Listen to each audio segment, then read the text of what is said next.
Let's get into our conversation for this hour, which is also quite very big. Okay? You own a motor vehicle or a tuk-tuk or a motorbike. Yeah. So whether it's a two-wheeler, a three-wheeler, a four-wheeler, going all the way to 10, 16-wheelers, you know. All wheels. All wheels. If it is on the road, it needs to be inspected. Yeah. From when? From tomorrow. Why tomorrow? It's a new month, July 1st. Who has ordered? NTSA. NTSA.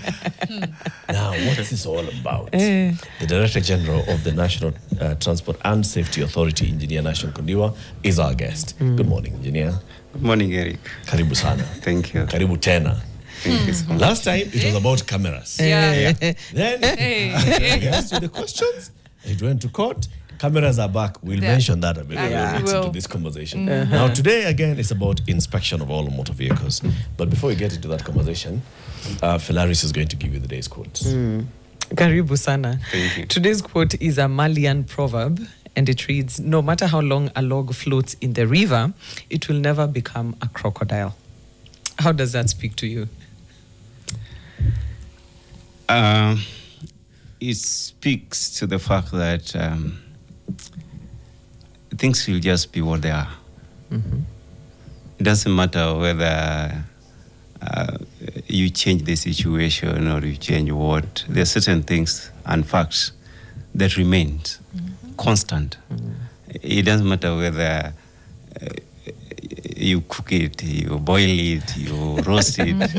It remains the same. And I think that is very important for the conversation we have today. Yes. Facts are stubborn. And they will speak whether we are crying, whether we are saying what. Whether we facts will Kifney speak. or we dig. Yes. Facts will remain facts. Mambo ni key Facts. constant. Wacha nikuulize lakini engineer. Fact number one. If somebody has a vehicle Yes. and it is about 4 years old today, and it's their own personal vehicle, they service it regularly, Yeah. 5,000 kilometers and a change oil, Yes. the tires are good, they're new, do they need to take it for inspection? Sure. Where and why? Why? Eric, I just want to begin this conversation by saying that, in Kenya, we like to reduce it to personal matters, like it is myself. I've actually seen when we were talking about speed, people were saying, but my vehicle has this capacity. Why can't I speed this much? And when you look at it, it's like this person thinks they are alone in the road, and there are no other road users. This is the same conversation, and actually the same question you're asking me. When you have your vehicle, there is also the Commonwealth, there is the country, there is the population, there is the government that needs the data about which vehicles are on the road, which ones are not on the road. There is the national security, which also need to know which vehicle are registered in the country. So we need the accurate data of all the vehicles that are registered in the country. But your vehicle could be very good, but who says that the vehicle driving next to you is very good? No way to know. Fair question. So that is the problem. So we need to look at it in a larger perspective rather than singular or atomic. We need to look at it in a wider aspect of the vehicle population. Vehicle population is very important to economic planning. Eric, I can put it to you that as we speak, we don't know the number of vehicles on our roads. We don't know, because the truth is, since we started registering vehicles, we don't deregister them. They die. Those ones they use to make other metals are still in our register to date. Now, what is happening is that some other people sneak in other vehicles from neighboring countries. They pick the number plates of those vehicles that are stuck somewhere there, and they put them on those vehicles that are not registered. You don't know the intention. It would be okay if they were just driving it there, but you don't know the intention of these activities. The vehicle that was used to ferry Dusit bomb attack team, it was not properly registered. What happens? Somebody just pick a number plate from another vehicle and put it there. In other words, government never interact with private vehicles from the time they are registered until they die. That's just because government is operating as not a one government approach. Listen, vehicles on the road must have displayed on the windshield a valid insurance certificate. Yeah. The requirement for you to get an insurance is that you shall present a valid logbook from the NTSA. Okay? Now, if government knows, NTSA knows it has registered X number of vehicles, and the insurance regulatory authority can get data from all The insurance companies on the insurances that are valid and active on the roads, and the police are usually on the road looking at that insurance to make sure that all You're compliant. Surely, engineer, you cannot tell us that the government does not know how many vehicles are on the road. That's just because the government is being lazy. You know, the thing is, as you issue the insurance, you are the physical vehicle. But are you sure the vehicle before you is the right vehicle? Because I can put it to you that yesterday alone, I received 2 vehicles that were captured by camera. One was a Subaru, but the owner that received the message that they were speeding has a Lexus somewhere in Migori, and the Subaru one was captured somewhere in Thika Road. A second one was Subaru tunajua ni ya nani. a second one. No. Yeah. A second one was a double cab. Okay. But you check the records, it is a motorcycle owned by Kirinyaga County, but a double cab with a civilian plate. It has insurance. That's why it's on the road. We've already solved the first mystery So for you. the thing is, Subaru tunajua ni ya nani. no. Yeah, You see, you yeah. can't just assume. You can't just assume. Okay. What I'm telling you is that insurance, the reason why they view they evaluate the vehicle is totally different. Okay. And quite often, and this is the reason why we introduced e-logbook.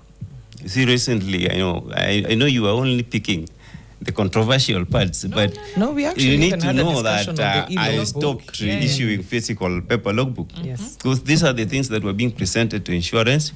And many times, and I know all of us here, we have gotten insurance without even valuing the vehicle.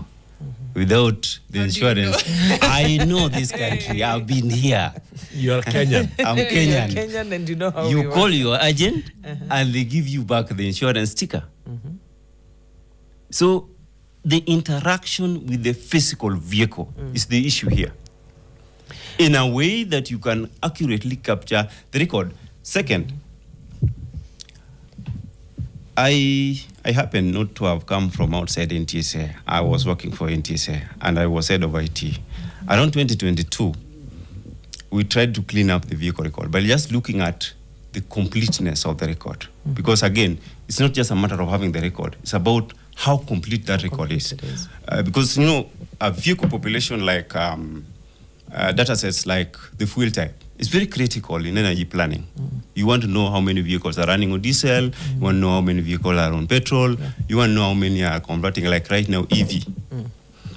But 60% of the vehicle, we could not tell the fuel type. That is the vehicles that were registered before 2017. We could not tell the fuel type. Which means if we are to give this data for energy planning, we're actually planning blind. So it's just not the identity of the vehicle. It's also the completeness of data set. And who else can make sure that this data is complete other than the Register of Motor Vehicles, who I am? Actually, if you look at this whole motor vehicle inspection thing, it's more of national security, it's the integrity of the records that we keep and the completeness of that registry that we are trying to achieve. And I can tell you that this thing did not come instantly. This whole thing started in 2016. In 2022, when NTSA was under the Ministry of Interior, it was put into the law. Actually, what we are talking about here is the regulations that implement the law. The law was actually passed on June 11th, 2022. 22. That is when the law was put on mandatory inspection of all motor vehicles. The reason was very simple. We have the national security to take care of. We have road safety matters to take care of in terms of the roadworthiness of the vehicle.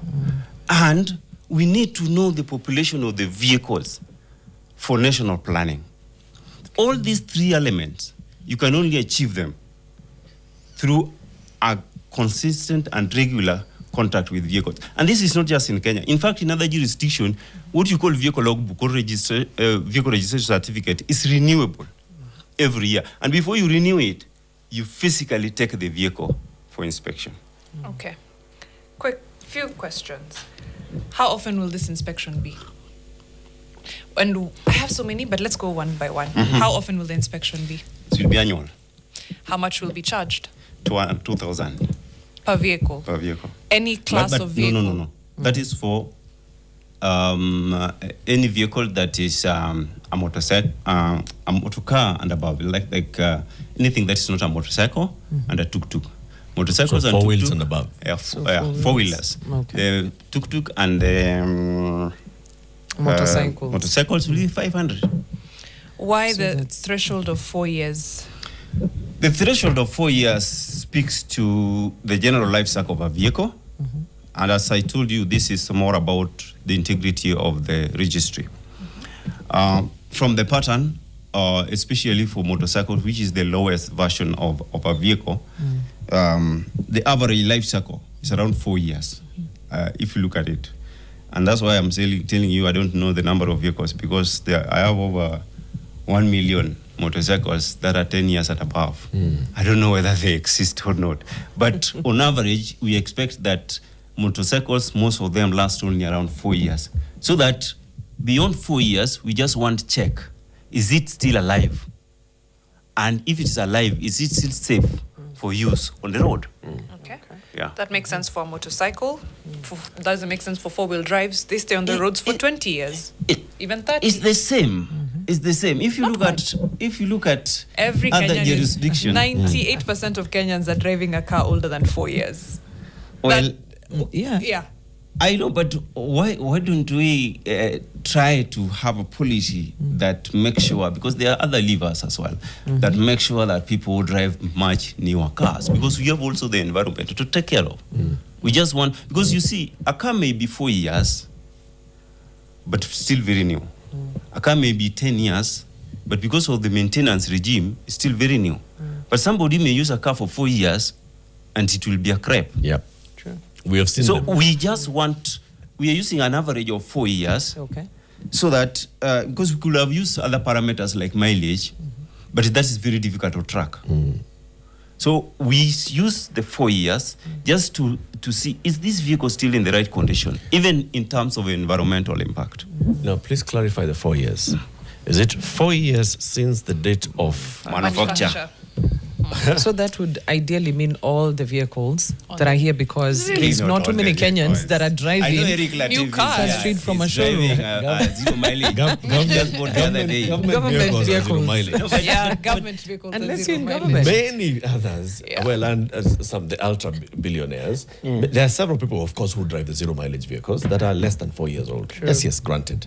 But many of those that are imported through the port of Mombasa, and you know this, are over 4 years old, which is one of the things that I saw a comment someone saying. By the time the vehicle is arriving at the port of Mombasa, it has been inspected. Correct. Okay? So if a vehicle has just recently been registered with NTSA, does it need to go for inspection? Which is why I was asking the question, is it 4 years since the day of registration in Kenya? Or is it 4 years since the year of manufacture of the vehicle? Or is it... Before we register a vehicle, we inspect them. Okay? Before we register any vehicle, we inspect them. For locally assembled vehicle, we do it at NTSA. It's called pre-registration inspection. And this is mostly commercial vehicles and the PSVs, the guys that go that direction of use.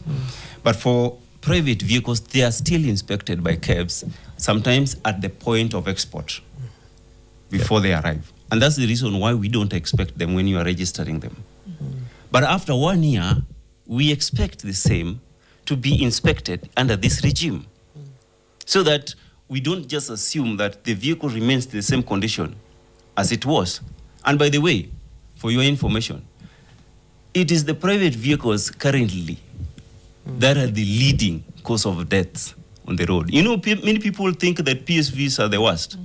PSVs, as we speak, the leader, if you categorize it, the leader is commercial vehicles, followed by motorcycles, and third, private cars, and fourth, PSVs. Now, private cars and motorcycles fall under what we call private vehicles. Combine the two of them, they are involved in 62% of all accidents. So the vehicle roadworthiness becomes very critical, because in road safety we are talking about safer vehicles, safer roads, safer road users, and a post-accident response. So the safer vehicle element, we cannot assume that once the vehicle was inspected at the point of registration, it is forever roadworthy. You can't assume. Do we have data that speaks to, out of, say, the total number of accidents that happened in a single year, how many of them were caused by the vehicles being unroadworthy? How many of them were caused by the roads being, either not clearly marked? Or do we have data that speaks to substantiate this? Yeah, we have data that speaks to us, but I can tell you that it's a combination of factors. Okay. As I mentioned, there are the three components. Basically, the vehicle, the road, and the road user. Okay. Now, sometimes when you're doing accident investigation, you might find a combination of factors. You will find the road user involved, because again, it's a decision that people make on the road. But again, you may make a decision, but because of the vehicle you are driving, you end up with an accident. And you may have the vehicle and the right decision, but the road is making you have the accident. Correct. Because the road somehow has a problem. So pinpointing it, because there will be several that cuts across. Like if you do an accident investigation, you will find that there was a road component, there was a vehicle component, and there was a user component. And that's why when you're addressing this, you have to address it from multiple aspects. You have to address the road user, and that's the reason why we have the instant fine and the cameras. You have to deal with the vehicle. That's why we are looking at the vehicle roadworthiness. And you have to deal with the road, which is another lever. We are working with the road agencies. So all the three. I have a question on the safety of vehicles, and just before even we come to the inspections, before this rollout, how many vehicles has NTSA deregistered just by virtue of being unroadworthy? This is actually the crux of the matter. As we speak, I could not just wake up and deregister any vehicle. I mean, why? Because I don't know. When a car comes for inspection, say a PSV or a commercial vehicle, it comes in and you have all of the, it has to check all the boxes, right? Yeah. So out of the inspections that you currently do for PSVs and commercial vehicles, how many have been deregistered even before we start cracking down on personal vehicles? Deregistration is not one of the outputs of inspection. Okay. Deregistration is a process that is aimed at cleaning the vehicle registry. Inspection, you can tell somebody, this vehicle has this problem, go and repair it and bring it back. If they don't bring it back, you don't have any reason to say they register it. What do you do? But what do you will do? you force that person to bring it back? Yes. Of course. We don't have a law like that. What do you mean? No. When after Is inspecting, there a mandatory inspection for PSVs? Yeah. Yes, there's mandatory inspection for vehicle for use. For PSV for the use. particular use. Yes. Okay. If they convert it to use it in the farm, you don't have a reason to deregister it.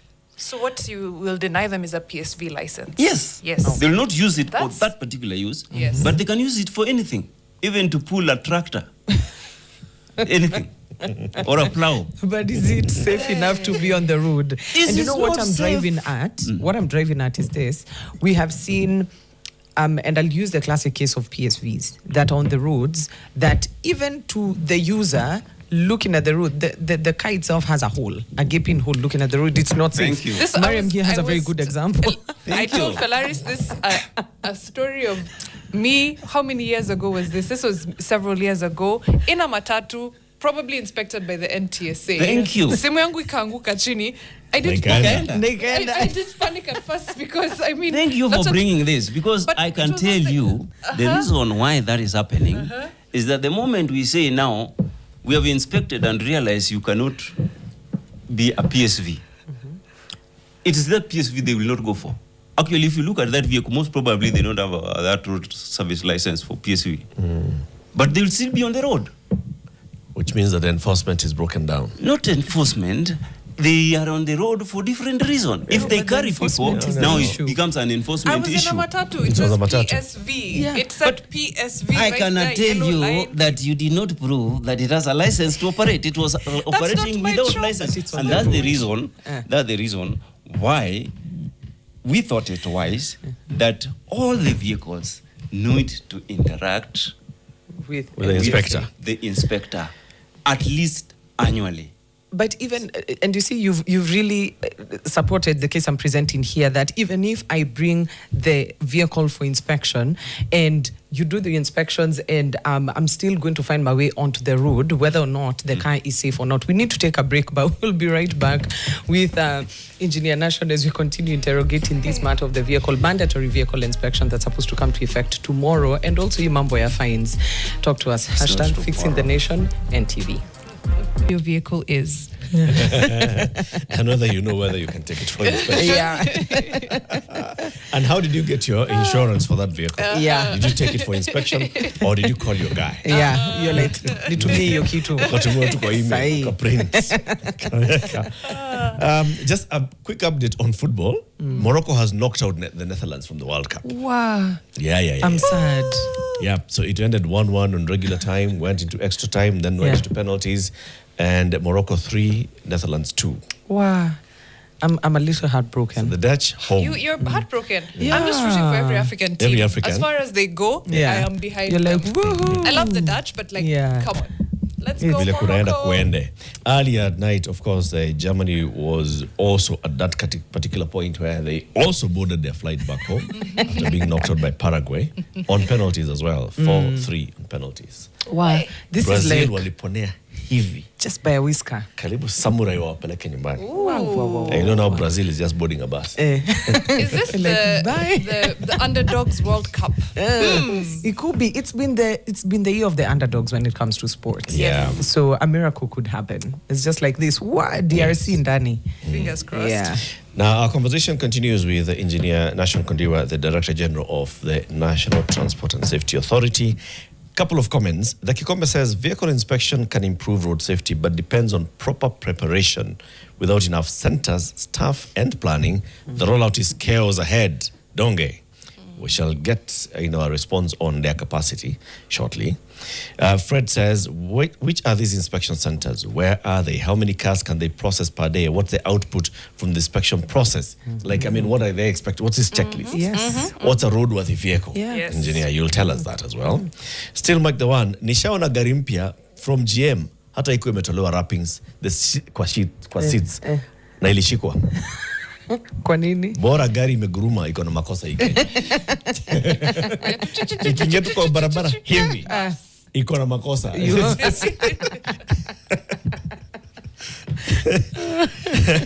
Noel Wandera says there are many loopholes of when sealed, we Kenyans will be safe. And because they have financial implications, we shall complain because we don't get the commensurate service. So they're saying, well, okay, it's well-intentioned, but then issues here.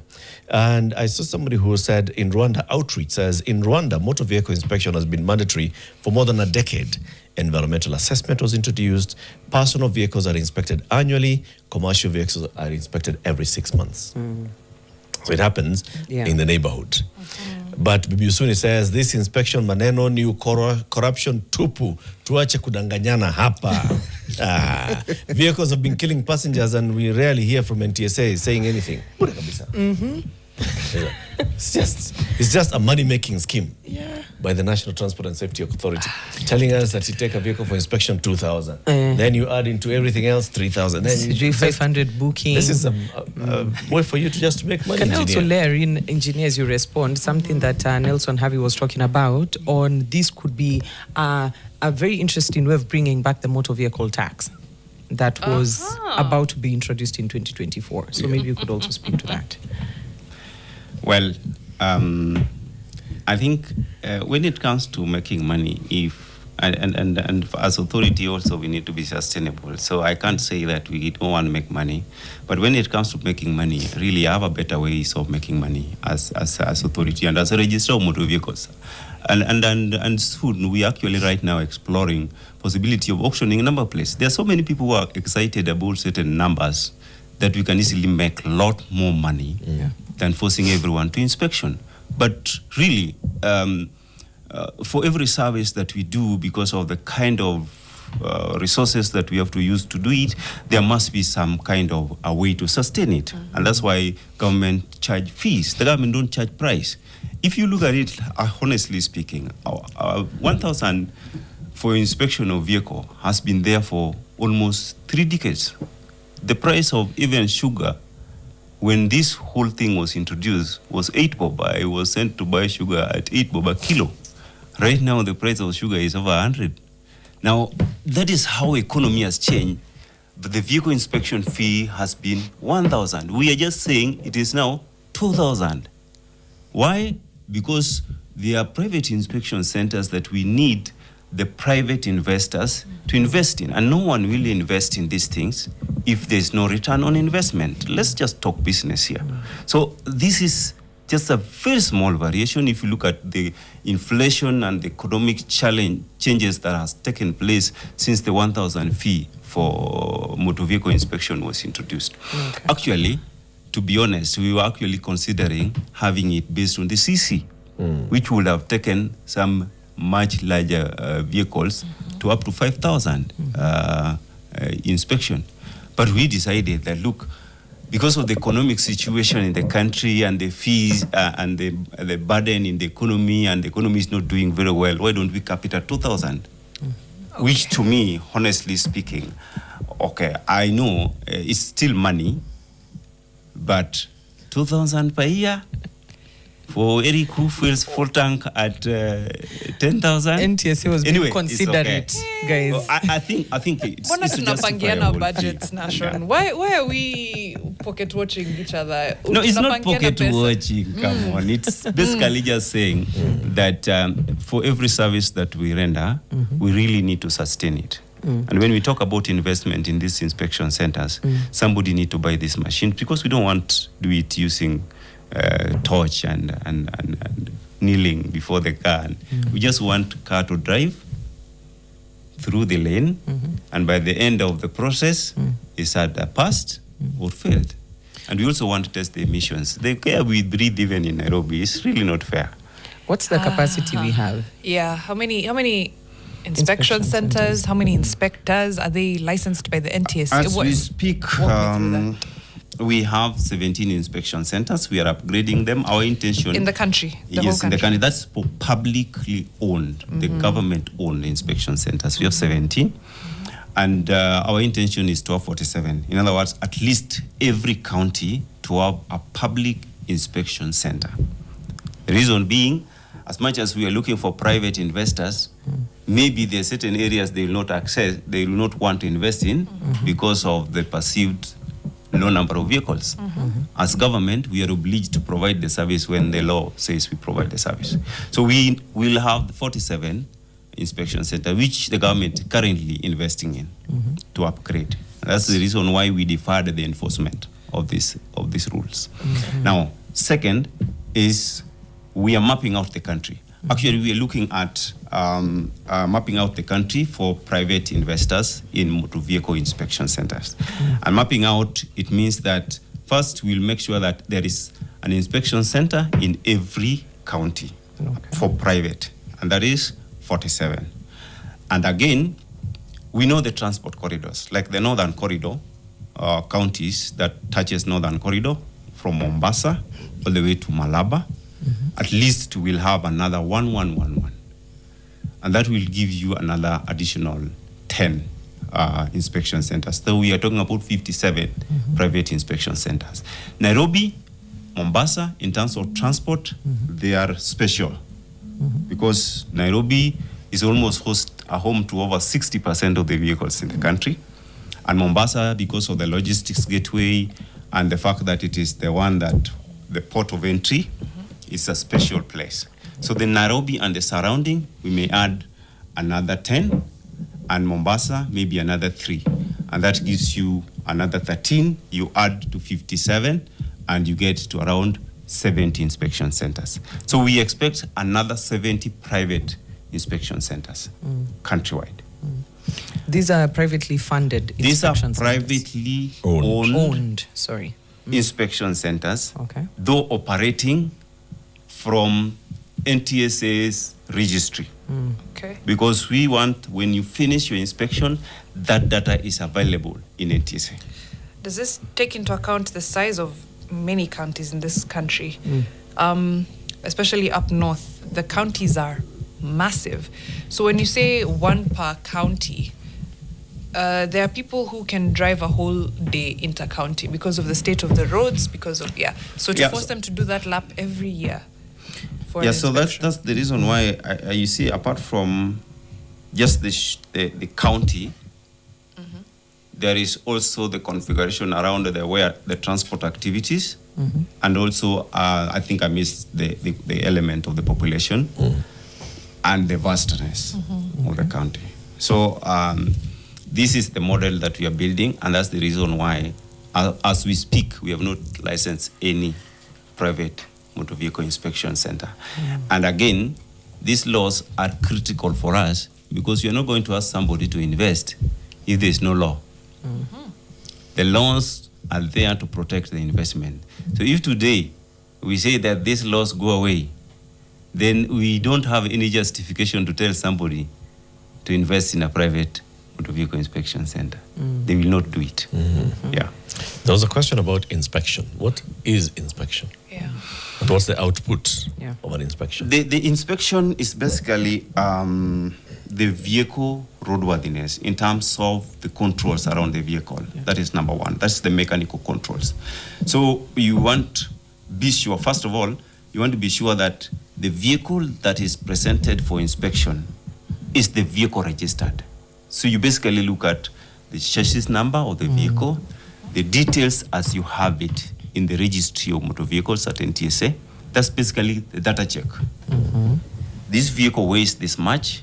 Is it what is registered? Because there's a weigh bridge before you start inspection. This vehicle, the color is supposed to be white. Is it really the white vehicle? Because again, we have also the issue of stolen vehicles in this country. And people drive around with those stolen vehicles. And because these vehicles never interact with any government, they actually end up on our roads without anyone interfering. So you want to check all the particulars as registered against the physical vehicle before you. That's number one. Number two, you want to check the mechanical conditions of the vehicle. The mechanical condition vehicle here is the brake tester, the suspension, and even the lights, the headlights. And this is where all those funny headlights that blinds people the road comes in. Because a headlight of vehicle is engineered for safety. Yes. So that it is certain angle. If you are keen, for us who drive on the left, the right side of the vehicle actually has a weaker light. Because the oncoming vehicle should not be blinded. So that when you see a whole strip of white light covering the entire vehicle, that is a danger. And this is the reason why we need to interact with these vehicles physically, not just through the records. And then after that, there is emission testing, which is basically looking at the impact of this vehicle in terms of particles that they generate to the environment and the chemicals that they release to the environment. That is also emission testing. Then over and above that, there are vehicles that are inspected, there are inspection elements that are based on the use. Like a vehicle that is supposed to carry children or carry public, there is a special requirement. vehicles that are supposed to be commercial vehicles. Actually, as we speak, we have insisted that commercial vehicle must have a reflective light all round. And this is part of the rules that I can see people are fighting. And the reason why we need this is just to make sure that this vehicle, when they stall on the road, you don't run and ram into them. You are able to see from a given distance. And we are able to check the material used. It's not just any yellow thing. The material used, is it reflective or not? So these are some of the now use-based category of use-based kind of inspection. So this is how to go about the inspection. By the end of the day, it has passed or it has failed for each of those parameters. Sounds lovely from an intention point of view, but where the rubber meets the road is usually the implementation. You've talked about all these things make perfect sense. But then, like, for example, on the mechanical checks, brake, suspension, lights, there's a car registered KDX or KDL right now that has that strip of neon lights across it that is less than a year old on our roads. There's another one that is maybe 20 years old where God knows about brakes or suspension. You just kind of, you hope for the best. All those vehicles are registered and they're inspected by the NTSA. Those are PSVs I'm talking about. What changes, what will magically change when it comes to now personal vehicles? Because those are vehicles operating on our roads that have gone through NTSA inspection. If I may say, look, this whole thing is not just the inspection we are doing. We are doing much more than the inspection. Actually, if you are keen, we are more on the road as we speak as NTSA, trying to really deal with these issues. So the enforcement and the user behavior element becomes very key. In fact, it's one of the major angles when it comes to road safety and even identity management for vehicles, because you may have the inspection annually, but 1 year is a very long time. A vehicle is stolen and it has disappeared. So the continuous and operational enforcement becomes very critical component to this whole agenda we are talking about. So it's not just inspection in isolation. There is inspection and there's compliance and enforcement, which again, I must say, we are completely transforming. We are making it more technology-based and we are adding more workforce into it. As we speak, we are doing an MOU with the National Police to really have a consistent police officers based at NTSA to do this enforcement. I can tell you, when we were doing this enforcement on the road until 2017, when we were ordered out of the road, literally the numbers changed. We reduced fatalities on the road. For your information, check the numbers. The numbers just started going up after that 2017 mistake. But we're changing all that story. Again, very rosy on paper, and I don't be the skeptical Actually, Kenyan. I'm giving you practical data and history of the information. It's, again, really good on paper. I still didn't get a clear answer to Mariam's question, and I wish we could get that. What changes, given that with PSVs they go for inspection, yet we find the most unroadworthy vehicles on the road? What is going to change when personal vehicles are involved?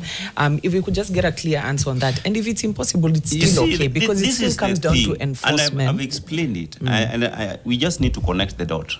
What is happening with PSVs when we are only inspecting PSV and commercial vehicles? We are saying that it is okay if the vehicle is not registered as PSV to be on the road without inspection. We're saying it's okay. So many of these guys, we call them Musiko Sako. They are literally on the road, but at night, they carry passengers. Okay? Now, where they're hiding is the fact that if you're not a registered PSV and assume you are not carrying passengers, you don't have to be inspected. And the registrar of motor vehicles have no reason to stop you. But now, if we say all vehicles, then it means that you may stop bringing it because it's a PSV, but you still have to bring it because still on the road. So when is this being rolled And if out? it is not done, we have a reason to deregister it. When is this being rolled out? Before we roll out, I'm still not. But Because the examples I used are not usiku sako operators. These are broad daylight operators, and I gave two extremes of the Nganya with an LED strip with lights that will quite literally blind you day or night, flashing. That is during the day. Then there's the other extreme. The other extreme is the other one that has a hole where I lost my phone. Or a door is falling.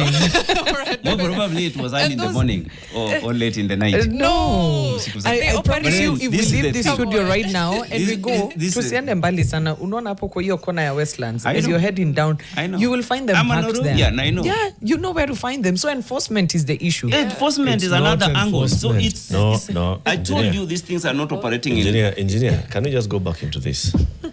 Your inspectors are corrupt. Not all of them. I'm not saying NTSA inspectors are corrupt. I'm saying there are NTSA inspectors who are corrupt. And there'll be vehicles that submit themselves for inspection and they'll come out with a clean bill of health when they don't have a clean bill of health. It will be mechanical, it would be lighting, it would be emissions, it would be registration, but they'll be on the road.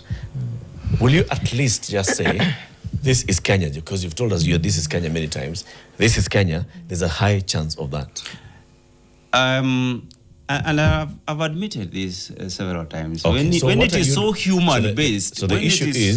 Listen, Latif. When it is so human-based and human discretion, the chances of people looking the other way are very high. And every time you are running a system where there's a lot of human discretion in some of these very clear engineering decisions, it becomes easy target for manipulation. And I'm not ruling that out. Actually, to be honest, I think it has happened. Okay? The thing is, you want to change the whole process. That's why I'm saying this whole inspection we are talking about, and that's the reason why we have decided to postpone the enforcement, so that we have mechanical process that are automated. And that means that if the brake is not working, the system will say it is not working. It's not somebody to enter, the brake is not working. If the lights have a dim and therefore does not have the right illumination, the system will say this is the strength of the headlight.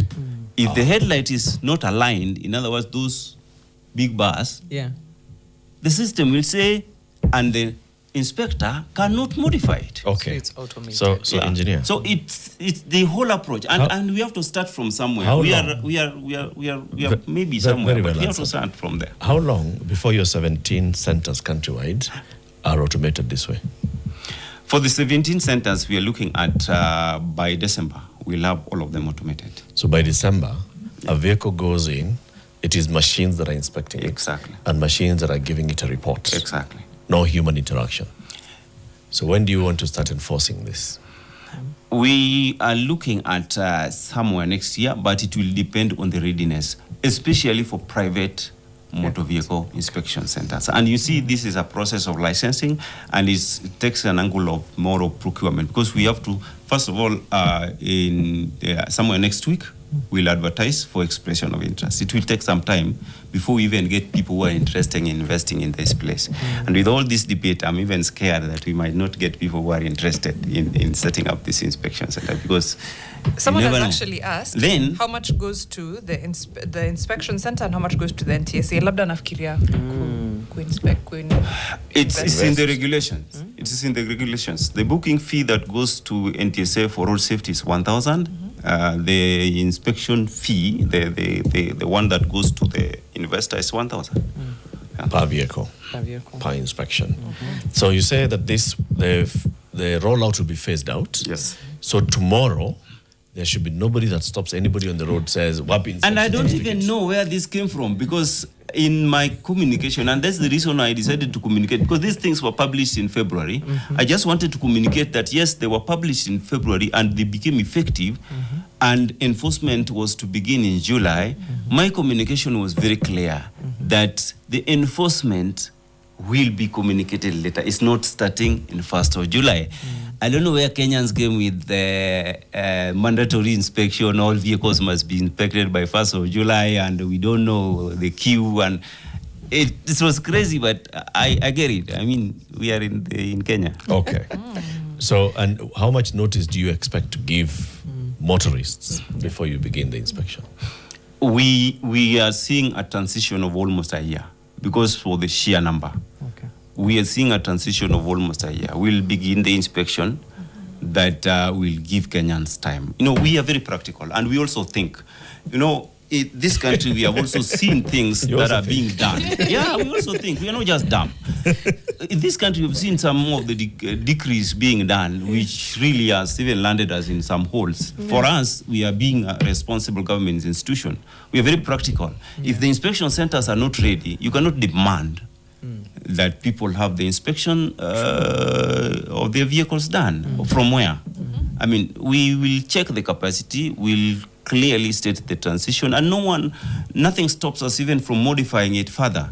Okay. Yeah. Just as we close, jana wakili Donald Kipkorir alisema alikuwa analipa fine. I'm trying to pull up that tweet. Yeah, NTSA. A friend of his received a message from supposed NTSA and told you need to go and pay it, a KCB branch, and they're sent there. And the number that they were given ended up being somebody's personal number. And they paid in a branch, and the branch gave them an SMS. So what are you supposed to do? It's very interesting because we have thousands. How do I receive a message from We NTSA? have a lot of people who are paid these fines, and we have only one person who is saying that they have received a confirmation that it is a private number. There's several of these that have come up. So this particular one for DBK, that's Donald Kipkorir, said the kid brother received a text purportedly from NTSA for overspeeding. As a dutiful citizen, he paid the fine to an account at KCB Bank given by NTSA. The account is in the name of Catherine Gerono Temno. So they paid, and the bank sent them in message. The transaction, the 10,000 shillings, was sent to a KCB account registered to Catherine Gerono. But did they pay using M-Pesa or... this is what I don't understand. So he shares full information. Says, my kid bro was on the road. Yes. NTSA said he was, though he didn't know the speed he was driving at. Yes. When my brother sent me the text message from the NTSA, I told him to verify before he paid. He called the number on it and was told to pay the fine in any KCB nearest to him. When my brother returned to Nairobi, he went to KCB branch at Freedom Heights on Nangata Road. My brother went to a bank teller who confirmed the fine is legitimate and that he can pay the fine. My brother paid the fine and was issued with a KCB receipt. The entire process looked so legitimate, except that after paying, my brother got the text alert that the money was paid to an account of Catherine Gerono Tomno. Unless NTSA and KCB publicly respond to this, then we'll assume that they are part of a scheme to defraud Kenyans. Right. Why should public funds be deposited in a private account? There's a mistake that was done there. Which is? Maybe we are still investigating. By the way, this thing, I got it yesterday. And immediately I contacted KCB. Okay. And I really asked them to investigate this and give me the full disclosure, because this is the only case that I've had where somebody receives the message that they have deposited money in a private account. We have so many people, including my own friends, that have paid these fines and they have not received such kind of communication. So it's something we are investigating to really understand whether this was a genuine, because there are so many fake messages going out there claiming to be fines. But you know, the worrying thing there is they did everything right, because I'm even looking at how the fine looks like. Tells you to complete the payment, visit your nearest KCB branch, and that's exactly what they did. So that's what we are investigating. Was there a mistake at the teller? Was there a mistake somewhere? Aye, Yeah. so let's end the conversation there. But thank you so much. Nashon Kondiwa is the Director General of the National Transport and Safety Authority. We'll talk about fines again with him. But I think it's good to keep this communication door open. In the next hour, though, let's talk about the cost of doing business in Nairobi specifically and the cost of licensing. We'll be right back after this.